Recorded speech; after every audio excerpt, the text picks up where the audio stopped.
Bonjour tout le monde, bonjour Laurence, comment vas-tu? Bonjour Delphine, ça va bien et toi? Ça va? Aujourd'hui, on va Ouais. parler du burn-out. Mais Mm. avant ça, je voudrais juste que tu nous dises un peu ce que tu fais, qui tu es. D'accord. Eh bien, écoute, je suis coach de vie spécialisée dans les changements de vie.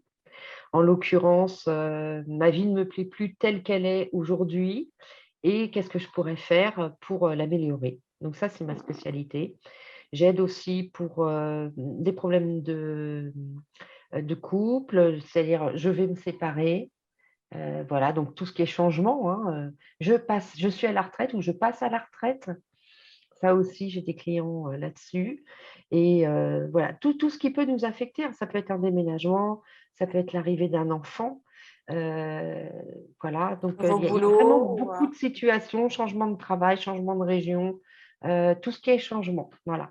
Et donc, je vais aider à travailler sur le changement d'état d'esprit. Waouh, super, Mm. merci. Alors aujourd'hui, on va effectivement parler du burn-out Ouais.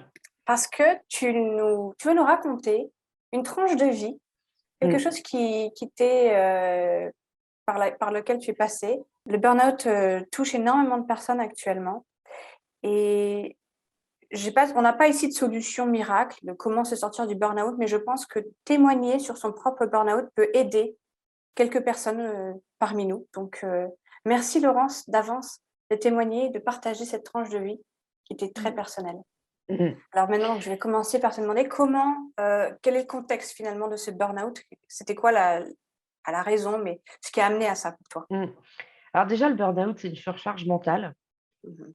Ouais. Et je pense que j'ai été un peu dans le déni de ce burn-out déjà. Mhm. Quand, Ah oui. c'est-à-dire, je le minimisais. Mais ça, c'est mon état d'esprit aussi qui veut ça, hein. Ouais. Voilà, donc le C'est quoi? contexte, C'est ton soi fort qui reprenait le dessus? Sinon, ça va aller, ça va aller? oui, peut-être aussi l'idée qu'il y a plus grave que moi, Ça tu arrive vois. souvent et c'est souvent, Ouais. hein, beaucoup de personnes, Et hein. mais Surtout les femmes. mon cas est pas si important que ça, tu vois. Mmh. Je voyais des gens qui, d'un seul coup, en burn-out, n'étaient plus capables de rien, même plus capables de se lever. Moi, j'en étais pas là. Donc, du coup, j'ai minimisé un peu ce moment de ma vie.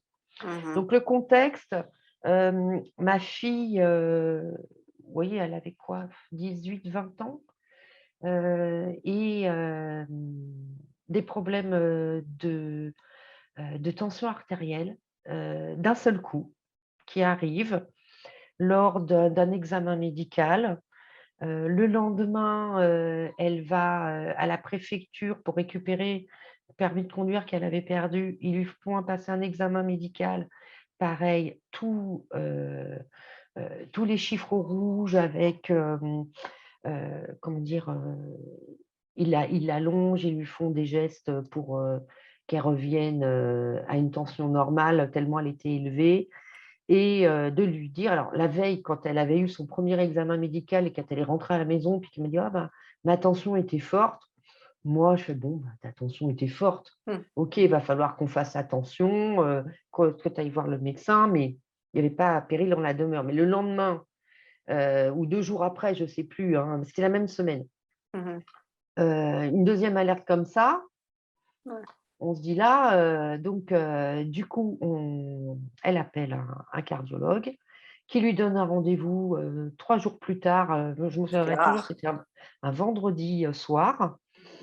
Et donc elle va à ce rendez-vous, hein, elle est majeure, hein, donc elle y va toute seule. Elle y va et puis elle revient à la maison et là, heu, vous avez une enfant qui part le matin où tout va bien et le soir qui se retrouve avec un diagnostic, en fait, où son pronostic vital est engagé. Et que en fait, c'était hyper grave et qu'il fallait qu'elle se fasse opérer de toute urgence. En l'occurrence, son aorte, au lieu de faire 9 millimètres de diamètre, faisait 3 millimètres de diamètre sur, sur une longueur comme ça. Ouais. Donc juste au-dessus du cœur là, juste là, D'accord. Ouais. donc vraiment proche du cœur. Et donc ce qui, posait évidemment problème, puisqu'on va dire que une aorte, c'est comme une autoroute, hein, tout passe bien. Et quand ça passe pas bien, ben, toutes les voitures, elles vont sur les départementales, mais qui ne sont pas faites pour un trafic comme ça et Mhm. qui peuvent péter à tout moment. Et en fait, le truc, c'était que ça pouvait péter à tout moment parce qu'il il y avait trop de pression. Donc, elle rentre avec ça et elle me dit, «Le médecin a appelé un hôpital, on doit y aller demain matin». Ah oui, d'accord. Alors là, j'en ai des frissons rien qu'à y Oui, repenser, tu vois? je le sens aussi. C'était chaud patate. Donc, bah, là, par contre, la compagne, hein, donc on va à Paris, on habite à côté de la région parisienne, donc on va à Paris et puis, ils nous reçoivent, ils sont au courant, bon, finalement, l'opération ne peut pas se faire de suite, pour des raisons X ou Y. Ils la programment à la première heure le lundi matin. Et bah, entre-temps, ma mère arrive, hein, qui habite en province. Ça m'a été d'une grande aide, mais enfin, elle était aussi inquiète que moi, bien entendu. Mhm. Hem, Moi, j'étais avec sinon à la maison, en couple avec mon mari et mon fils, beaucoup plus jeune.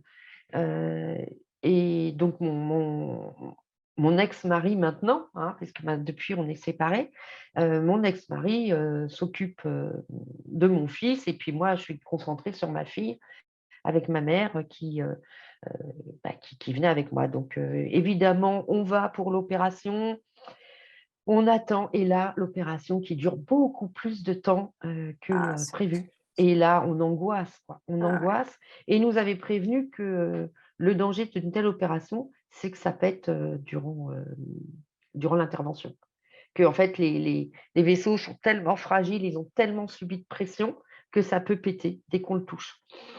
Donc, nous, on est avec cette image mentale, bon, on a peur et cetera. Ouais, Elle sort enfin. le Je ne sais même bloc. plus combien d'heures ça a duré, mais ça a duré très longtemps. Elle a fait en effet, 3 hémorragies, 3 vaisseaux qui ont pété. Mhm. Donc ouf, ils ont réussi, l'opération. Elle va en soins, alors je ne sais plus comment ça s'appelle, il y a les soins intensifs, mais quand on sort en réa, elle va en réa. Ouais. Donc elle sort en réa, là, ils la surveillent, donc ça dure plusieurs jours. Moi, je travaille, hein. Donc moi, je travaille. Donc je travaille, maman, va la voir. Moi, dès que j'ai fini mon travail, je vais la voir, voilà. Après se passe qu'elle passe en réa, non, de réa, elle passe de soins intensifs en réa. Ça veut dire que ça va mieux, OK. hein, ou c'est Le l'inverse? réa en Je soins sais plus. intensifs. Ouais, ouais, c'est ça. Je connais pas très Donc bien, donc là c'est pas moi qui vais te voilà, corriger c'est trop ça, mais fort. c'est ça, tu as raison. Donc ça là, ça va mieux et puis, à un moment donné, ben, ça va pas du tout. Hop, elle repasse, en réa, Donc toi, parce pendant l'intervalle, tu passes par tous ces états de stress, mais tu encaisses ouais, parce qu'il faut j'encaisse, avancer, quoi. Tu vas au boulot, il tu faut pars, avancer, reviens. je vais au Ouais. boulot, en fait, ce qui se passe, c'est que je vais au boulot, je vais la visiter, je la soutiens moralement. Là, elle a failli y repasser, Ouais. donc elle est repassée, elle a fait, de l'eau dans les poumons, là, je ne sais plus comment ça s'appelle, Moi non plus, avec un mais d'accord, décollement de c'est la pas plèvre, tout ah ça. ouais. Et là, j'arrive à son chevet, heu et je vois la mort au-dessus d'elle. Pas physiquement, hein, Non, non, mais mais je je la comprends. sens, Mmh. je la sens, je la vois livide et la pauvre, elle doit se mettre dans une position particulière, pas du tout bouger. Elle a que 20 balais, quoi. Mmh. Et pendant plusieurs jours, hein, pour que ça elle arrive pas à respirer, enfin bon bref, c'était vraiment, très, très, très, très dur et pendant tout ce temps-là, en fait, j'y reçois beaucoup, de soutien des gens autour de moi, qui Mmh. m'appellent, qui sont inquiets, qui veulent des nouvelles. Donc j'ai mon travail, j'ai les appels incessants de mes proches. C'est gentil, Ce hein. qui est bienveillant, ouais, C'est sur le front. bienveillant, hein, Mmh. bien sûr, mais en fait, c'était juste trop à gérer. C'était trop à gérer. Mon patron qui veut pas me donner de jours, Ça s'aide pas. ça, Mmh. c'était horrible. Ça, Ouais. c'était franchement, je lui en veux énormément de ça.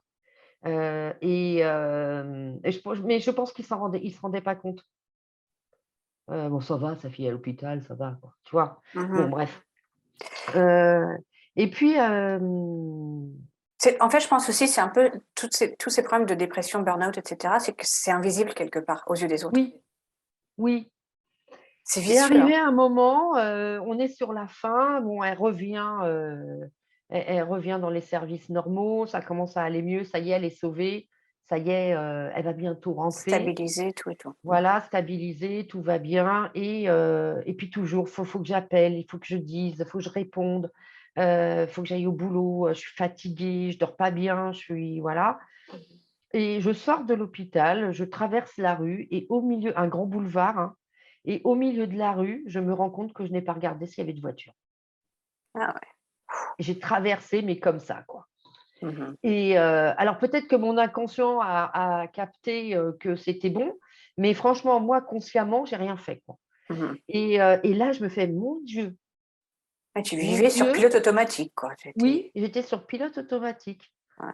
Et un autre jour, alors ça m'a fait un tilt. Je me suis dit: «Oh là, il y a un problème. Là, il y a un vrai problème». Et là où j'ai eu aussi une autre alerte, c'est que, bah, je sors aussi un jour de l'hôpital, je monte dans ma voiture et je déboîte sans regarder s'il y avait une voiture. Là aussi, complètement pilote automatique, sauf qu'il y avait une voiture. Sauf qu'il y avait une voiture. Voilà. Mais que de la tôle froissée, rien de grave. Le monsieur qui était un taxi a été très gentil, il a compris parce que je lui ai dit, de toute façon, Ouais. non, j'ai pas pleuré, mais il a vu dans quel état j'étais quand même. Mhm. Et donc en plus, gérer Le le constat, constat, le l'assurance, le machin, truc. Ouais. oh, Allez, un truc de plus. Mhm. ouais, voilà. Et puis après, elle est rentrée à la maison, ça allait mieux et là, en fait, je pense que, le danger étant passé, parce qu'en fait, il fallait que je sois forte pour elle. En fait, c'est ça. Tu t'es retrouvée dans un mode où tu dois tout le temps être en alerte pour le danger, quoi. Oui et il fallait que je sois forte pour elle. Ouais. Il fallait que je sois bien, que je lui apporte de l'énergie, Mhm. bah, que je sois là, que je sois Mhm. présente, et une fois qu'elle est rentrée, bah, j'ai lâché ça. Ça y est, elle est sauvée, elle est à la maison et là, ouais, vraiment, je j'ai plus trop de souvenirs, mais ça y est, on relâche. Je suis pas allée bosser et je me revois encore dans mon jardin à l'époque, debout. Il faisait, beau et j'étais là, statique. Je réfléchissais, et je me suis dit, heu, j'ai eu une grande réflexion intérieure. Je ne sais plus exactement ce que je me suis dit, mais je sais que c'est là que tout s'est déclenché, C'est de bien. me dire, heu, «Bah, ma vie telle qu'elle est aujourd'hui, est-ce qu'elle me plaît vraiment finalement?» Mais Ah, en fait, ça m'a fait tout remettre en cause. c'est intéressant. Parce que là, en fait, j'ai été arrêtée, je crois, pendant une semaine ou 15 jours, hein, parce que, bah, je j'étais plus capable de bosser, hein. Et donc j'ai pris ce temps, comme je disais tout à l'heure, hein, je ne me suis pas effondrée, dans le sens, d'un seul coup, je n'étais plus capable de rien faire. Mhm. Mais, j'ai pris tout ce temps, ces 15 jours, à la réflexion de ma propre vie. Waouh. De où j'en suis, qu'est-ce qui me plaît, qu'est-ce qui ne me plaît plus, heu, qu'est-ce que j'ai envie de faire? Et là, c'est enclenché énormément de choses, en fait. Heu et Donc toi, tu as vraiment le coaching que tu fais en changement, tu l'as vraiment vécu dans ta vie finalement. Tu as vécu toutes les ouais, étapes de ça. À oui, partir du déclencheur jusqu'après toute la transformation qui s'est suivie. Waouh, ouais. OK. Il y a un truc quand même, Donc le qui burn-out est t'a aidé à transformer. ouais, il y a un truc au fond de moi aussi qui est que j'aime le changement. Mmh. Voilà. Moi, je trouve ça excitant. Ouais. Je Ça me fait pas peur. je Dans le changement, je me trouve vivante. Ouais. Parce qu'il y a des gens dans le changement qui ont peur. Donc on a Oui. tous des réactions différentes ici. Voilà OK. et je comprends, mais moi je le recherche, Mmh. en fait. J'ai besoin, que les choses soient vivantes, que voilà, la routine m'ennuie, même si elle me sécurise d'un certain côté et j'aime une certaine forme de routine, hein. Faut pas voilà, j'aime, heu Mais Oui, j'ai être remarqué aussi que j'avais besoin de beaucoup de temps pour moi, confortable. seule. Et ça, en tant que maman, c'est pas toujours facile. Et alors, on Non, a la culpabilité en plus quand on se dit, allez, je prends du temps pour moi. Et alors, et les oui, autres? oui. Eh ben, Mais en les autres, fait, ils entendront. il y a un moment donné où il faut lâcher des choses. Ouais. Moi, j'ai lâché le truc de la mère parfaite. Mhm. J'ai compris que de toute façon, quoi que je fasse, ils trouveront toujours quelque chose à me reprocher. Ouais. Ça, c'est un truc avec les enfants, que j'ai compris, bah, grâce au développement personnel et cetera, où même quand on veut être bienveillant et qu'on propose un truc en pensant bien faire, et Mhm. ben, on fait: «Mais de quoi je me mêle? Mais non, mais de» alors qu'on voulait, on voulait être sympa et on se le reprend dans la figure et donc je me suis dit: «De toute façon, quoi qu'il en soit, on me reprochera des choses». Mhm. Donc je fais les choses comme je le sens, ça ne veut pas dire que je les bâcle, mais je ne me prends pas la tête avec ça. Je ne me prends pas la tête, après on en discute, il faut ouvrir la discussion. Moi, j'ai une énorme chance d'avoir une fille, qui est très ouverte à la discussion Mhm. et qui vient me chercher pour, dénouer des situations difficiles entre nous, Ouais, quand c'est ça ça, c'est les arrive. enfants qui deviennent les parents, enfin, pas les parents, mais Ah là, mais pour les ça, enseignants. Les enseignants. elle m'a énormément appris, hein. Donc Mhm. maintenant, il y a des moments où je lui dis: «Écoute, là», parce que moi je suis intrinsèquement depuis toute petite, je suis une boudeuse. Une Non, boudeuse. mais c'est pas terrible les boudeurs. Non? Je m'en rends compte, mais j'ai mis du temps à m'en rendre compte parce que c'était un schéma, que j'avais, hein, Mhm. et et du coup, quand on est boudeur, bah, on rumine, on monte en mayonnaise le truc, on se fait tout un film et on veut surtout pas en parler. D'accord, Voilà, parce que l'autre, il doit comprendre. d'accord. C'est ça. Mais voilà, donc là, j'ai évolué là-dessus, j'ai compris, mais néanmoins, j'ai encore je dirais des Des choses moments où, voilà, ouais. qui viennent toutes seules comme ça Mhm. et là, il y a des moments où je lui dis: «Écoute, là, je suis pas encore capable de parler, mais on en parlera plus tard, Mais tu c'est vois, ça c'est promis». bien déjà, c'est de pouvoir, donc tu l'as identifié, tu sais qui tu es maintenant, enfin tu sais comment tu fonctionnes, et de Mmh. dire tout simplement, là je peux pas en parler, je reviens dans 10 minutes, 5 minutes, une journée, peu importe.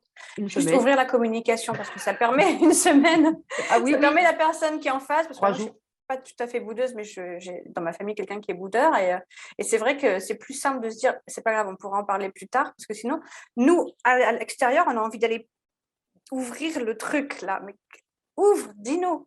Donc c'est Alors intéressant. depuis, j'ai élaboré, une autre stratégie, que j'ai rencontrée dans ma vie, avec d'autres soucis, on va dire.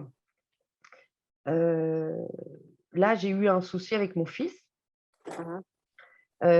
qui a désiré, aller vivre avec son papa parce que ça se passait pas bien entre nous. Ça, Ouais. c'est quelque chose, que, bah, j'ai pas réussi. Voilà, Mmh. donc ça, j'ai lâché aussi OK, tu as lâché et alors, tu dis tu as lâché, qu'est-ce que tu as fait? et ben, en fait,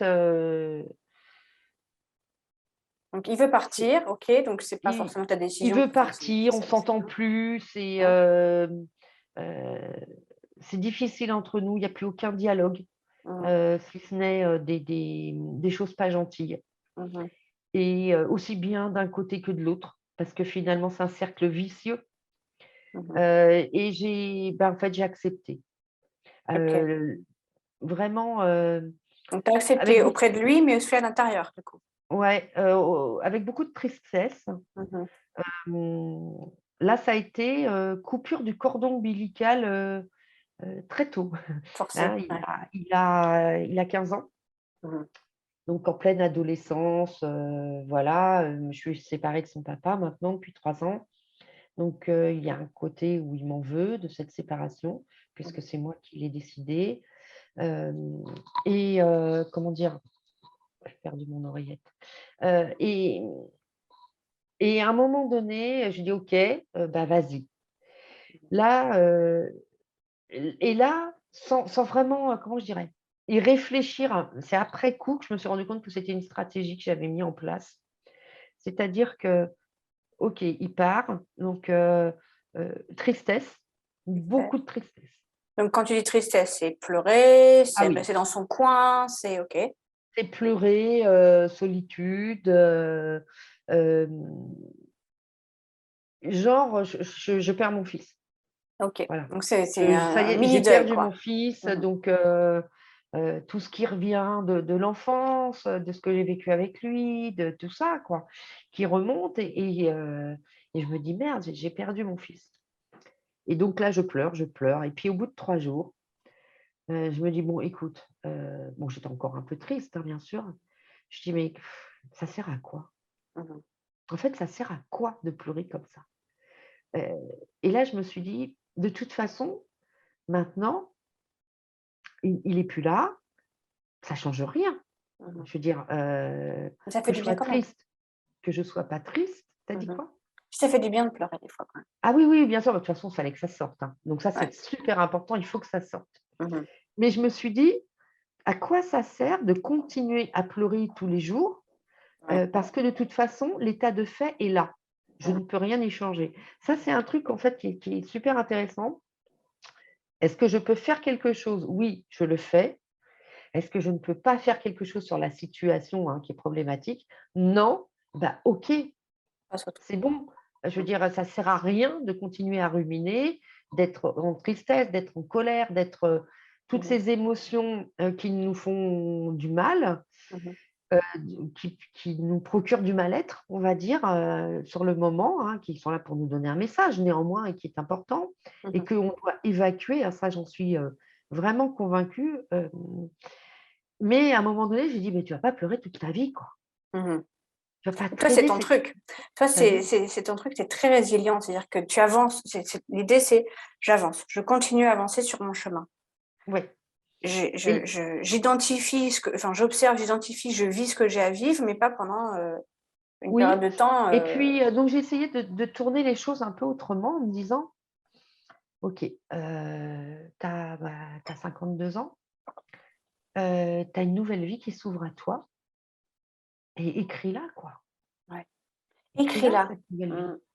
Voilà. Waouh. Donc du coup, cette nouvelle vie, elle sera bah, mon fils, je vais toujours le voir, hein, je ne l'ai pas vraiment perdu, Mmh mh. et d'ailleurs depuis, ça se passe très bien entre nous maintenant. Waouh. OK. Tu vois? Heu, on n'a pas j'ai pas retrouvé la complicité de quand il était enfant, Ouais, c'est mais normal, maintenant, de toute façon, il n'est plus un enfant. c'est ça. Voilà et c'est un garçon. Ouais. Donc c'est différent d'avec ma fille forcément, puis chacun a son caractère de toute façon. Mmh mh. Donc donc du coup, je me suis dit: «Bah, concentre-toi sur ce qui te fait du bien, Mmh. maintenant». Et donc c'est, prendre soin de toi, prendre du temps pour toi Oui, faire et les choses que j'aime, voir faire les les gens que choses j'ai que tu envie aimes. de voir. Mmh mh. Finalement, bah, ça va me donner aussi plus de liberté, Mmh. moins de contraintes. Ouais, Plus de temps pour moi, bah, profites-en. bah, profite, ouais. C'est une deuxième vie. Ouais, Moi, j'ai eu ma fille, j'avais, 25 ans. OK. Voilà, donc maintenant j'en ai, 52. Bah, c'est sympa aussi de retrouver, une la Une vie de finalement, femme. j'adore oui, voilà, j'adore mes enfants, c'est pas le souci, mais bah, c'est bon, j'ai donné, quoi. Mmh Pas mh. dire que je donne plus, mais ça veut Non, non. dire, OK, je maintenant peut-être du temps pour moi.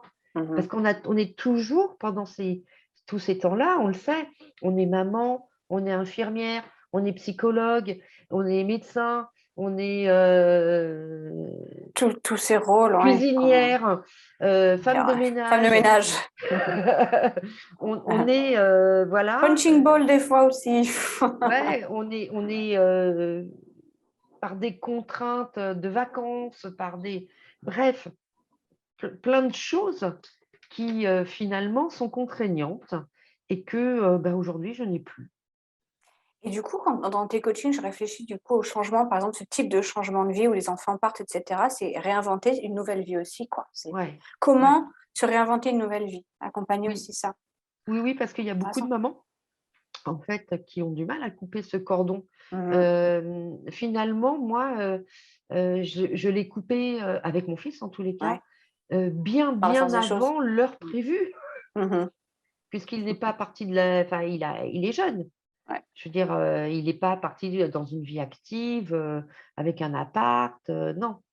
Mmh. Donc je l'ai vécu, jeune, OK. heu, enfin, que lui, il est jeune, oui. Et donc, alors pour revenir sur le burn-out, donc pour toi, le burn-out a été une expérience, donc on a bien entendu en plus le contexte était vraiment dramatique quelque part, mais qui t'a fait réfléchir, changer. Donc c'est ta capacité à se dire pendant les 15 jours à réfléchir sur toi.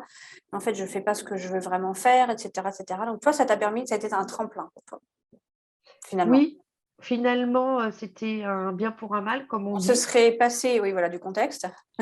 Voilà, ça m'a permis de me recadrer, de voir ce que je voulais vraiment faire et que j'ai mis en action Mhm. et que j'ai fait.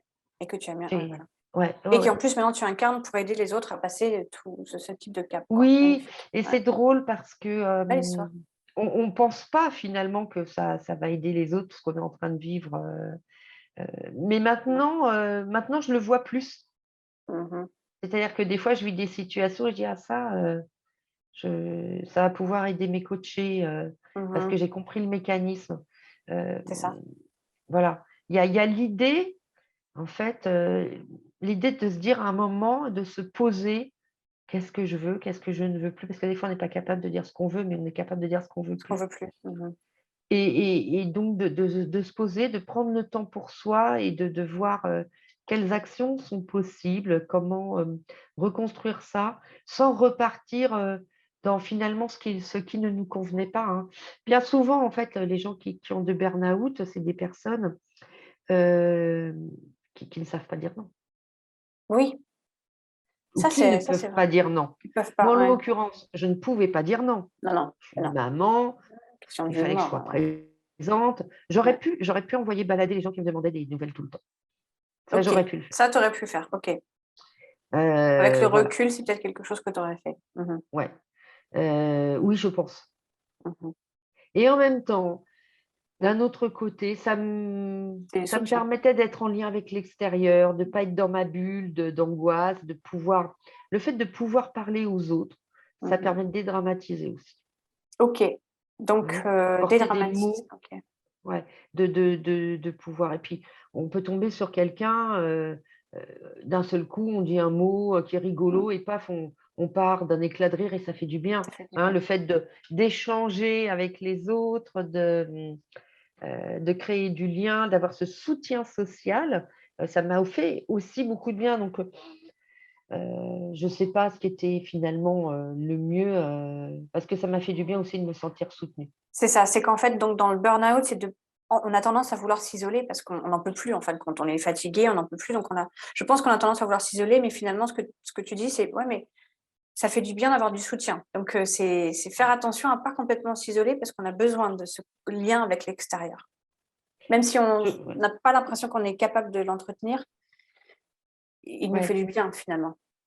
Je pense que ça dépend, chaque Des gens. situation est Mmh. identique et différente.